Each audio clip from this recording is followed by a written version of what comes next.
Ben is going to speak to us about another dimension of talent. Talking about the power of you building optimal performance. Ben, over to you. Thanks very much. You have to have the ability to have courageous conversations with people. Never allowing a conversation to be delayed. So picking up difficult conversations. Actually, the reality is to have a good relationship with the people above you, you have to up-manage. And communication is so important.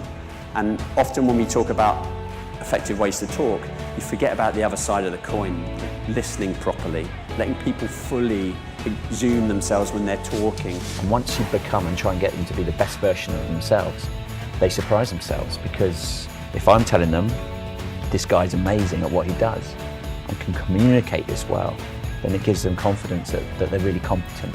I go in to do MOTs in different organisations and governing bodies, and a lot of these organisations get a complete disconnect and don't value the employee as much, and as a result of that, they get lost. Anything that I was going to do going forward, I had to make sure they had an absolute connection to why they were doing it.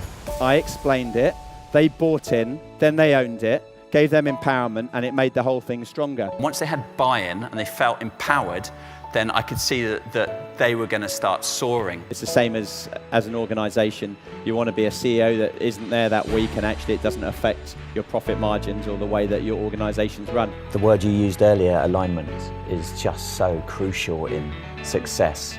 And true alignment in a positive way where everybody is absolutely together towards the same journey and the same goal. You've got a group of people that you have worked so well with, that they are aligned, they're together, they're strong, and they make you redundant because you've empowered them.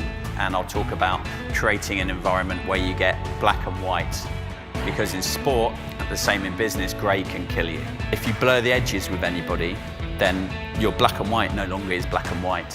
I'm an absolute believer that you have to fail, and you have to fail lots and lots of times.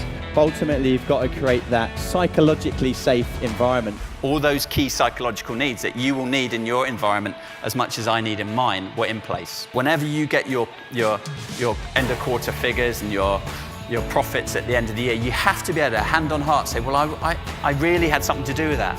If I'm not in this organisation, that figure is not going to be as high. They have to have that connection between consistent behaviours and living your values on a day-to-day basis. Then they have a performance that you can be proud of every single day. Simplicity, being kind to people, being authentic. Sometimes simple is good.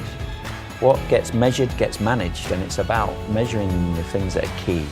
Courageous conversations, go and do it, be clear about what you're trying to do, go back to your values that you've all agreed, and up manage.